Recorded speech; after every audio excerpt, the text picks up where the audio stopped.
Hey everyone, Tatsuya here, and we're 2 days away now from the Digimon Special Booster Set 1.0 pre-sale, and even though a lot of people in the States are already opening boxes, I'm still really excited. Um, and the thing everyone's going to be looking to play is Omnimon decks, and we're probably not going to get a lot of Omnimons till January. So you probably want something else to play. If you already bought a blue starter deck, here's another way to play blue. Starting off, we're running Upamon, 4 copies, as our only Digitama, because it's the best blue Digitama for probably a long time. It's when attacking once per turn, if your opponent has a Digimon with no Digivolution sources, you get to draw 1. It's not a hard once per turn, so if you have 4 Upamons in play, you can use that attack. You can use that effect 4 times, etc., etc. It's really, really good. 4 copies of this Gabumon, you can get it as a rare in the set, or in this special artwork in the dash packs. You get 1 dash pack by buying 12 packs. So you get 2 dash packs per booster box, which is cool. I'll play draw 1. I'll explain why this is important later. This is in the special promo pack, 0.0 promo pack. It's on play, discard a Digivolution source from the bottom of your opponent's Digimon, or one of your opponent's Digimon. I'll explain why this is actually secretly good in a little bit. And then we're just running 6 of the 2 cost 3k vanillas because they're good. We're running 4 copies of Garurumon on play. One of your Digimon becomes active. 4 copies of Gorillamon. He is just, you evolve him for 1, which is nice. 4 copies of Grizzlymon because he's our only blocker. Blue has Monmon. You can play Monmon as well, but I think Monmon's kind of bad. At least Grizzlymon can survive a hit. You can go back and forth between these ratios. You can go 4 Zudomon or 4 Wegarurumon and vice versa, yada yada yada. You can do whatever ratio of this you want. Hell, the deck would even work really nicely with just 4 Wegarurumon, but I like running 2 Zudomon. Because on play draw 2 can be pretty nice if you have a dead hand. And his evolution skill is if your opponent has a Digimon with no evolution sources, get +1 memory when attacking, and then during your turn, for Wegarurumon during your turn, when your opponent has a Digimon with no evolution sources, it gains security attack +1, which is pretty nice. 4 copies of Monzaimon, because he costs 2 to evolve. Here's the main boss of the deck.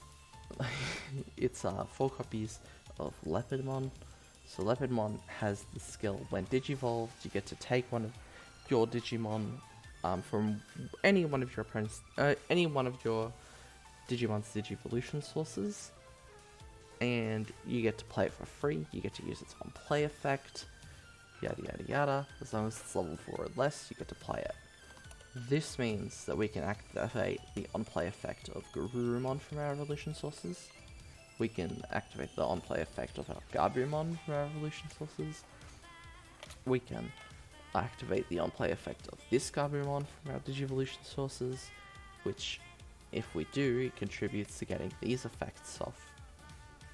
And we can even use Grizzlymon as an evolution source because we can get it out with Leopardmon. So, yeah. There's a lot of really neat combo potential with this card. And then during your turn, all of your level 4 or less Digimon have jamming.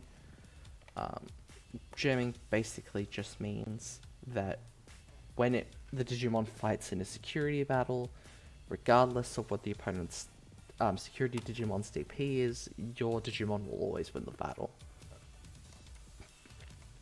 2 copies of Metal Garurumon, it does a really similar thing,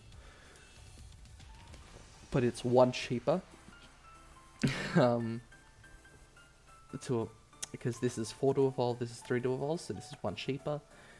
And it's when attacking.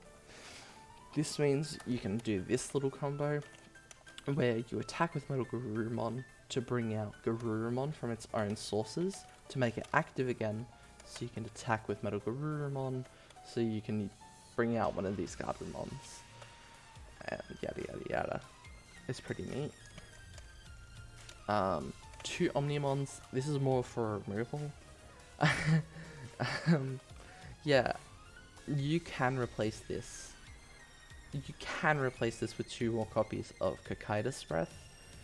So you don't have to play Omnimon, but it is there as an option for you if you do manage to at least get 2. You probably want to. Yeah, if you pull 2, I mean, you know, there's no point not playing it. But this deck works perfectly fine without Omnimon. In most of my test games, I don't even use it. So, I'm just saying. 2 copies of Matt Ishida.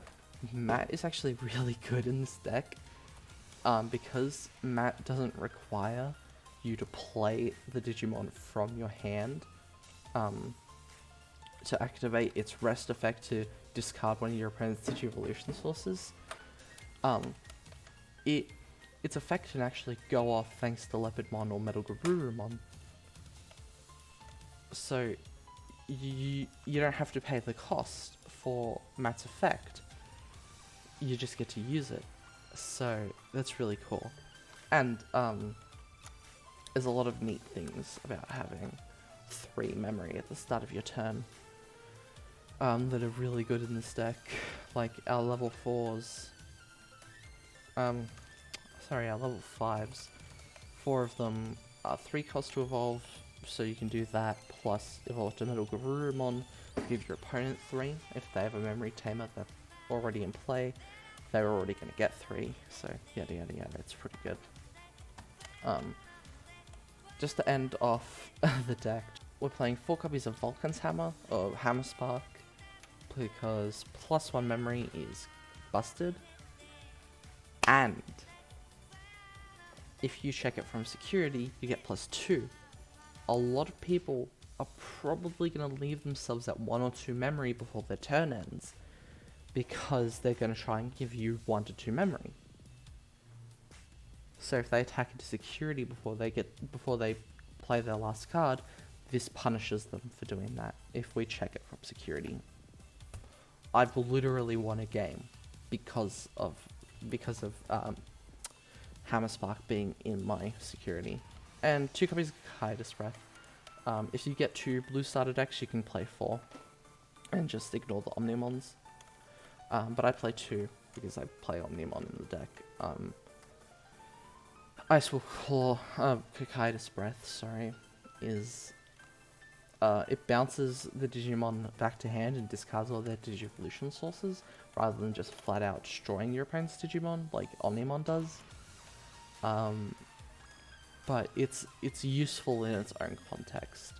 Like, let's say for some reason your opponent's playing Kentorusmon. If it's destroyed with Omnimon, your opponent gets to minus 11k DP just to anything and destroying one of your other Digimon. Maybe you evolved your Metal Garurumon into Omnimon and you still have a Leopardmon in play. If you destroy Kentorusmon with Omnimon, then you can get rid of your Leopardmon, getting rid of all your jamming Digimon.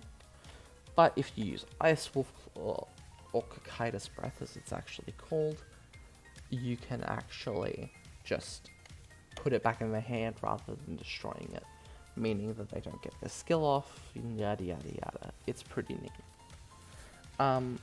So thank you guys for watching the video. I hope you enjoyed, and I hope you guys have fun with the Digimon card game when it comes out. See ya. Bye.